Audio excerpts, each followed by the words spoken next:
নারায়ণগঞ্জের রূপগঞ্জের ফুলবাড়িয়া, শিমুলিয়া ও কুলাদি গ্রামের বাসিন্দারা একসময় বসবাস করতেন বর্তমান পূর্বাচল এলাকায়। ৯০-এর দশকে সরকার পূর্বাচল প্রকল্পের জন্য জমি অধিগ্রহণ করলে তারা বাধ্য হয়ে বসবাস শুরু করেন পাশের এসব এলাকায়। আবারও যেন শনির দশা ভর করেছে তাদের কপালে। এবার তাদের এই জমির উপর নজর পড়েছে সরকারি একটি সংস্থার। এই গ্রামগুলোর প্রায় ৩৮ একর জমি অধিগ্রহণ করতে চায় সেই সংস্থাটি। ১০০ বাইতে মানে ১৪ শতাংশ তাই ঠেকছি। মানে যদি এইটাও নেগা তাহলে আমরা যাবো কই, থাকবো কই? আমগো থার মতন আর কোনো ব্যবস্থা নাই।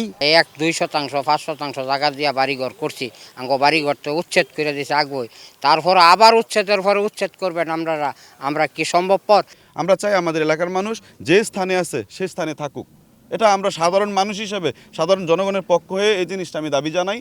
কিন্তু আবারও জমি ও বসত ভিটা হারাতে চান না এ এলাকার বাসিন্দারা। তারা বলছেন, বারবার এভাবে ভিটেমাটি পরিবর্তন করলে অস্তিত্ব সংকটে পড়বেন তারা।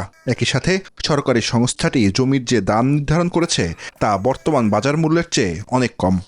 এমনিতেই দুঃখ কষ্টের শেষ নেই, কৃষিকাজ করি, চলি কোনো রকম।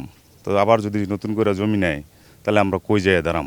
আমরা এখান থেকে ক্ষতিগ্রস্ত এইখানে গিয়ে আবার জায়গা কিনছি, ওইখানেও শুনছি আবার নিবোগা।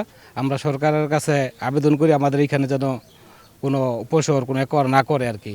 একটা মানুষ একবার এই বসত বাড়ি ভাঙ্গিয়া এক জায়গায় কইরা আবার বসত বাড়ি ভাঙবে, তার তো আর কিছু থাকে না।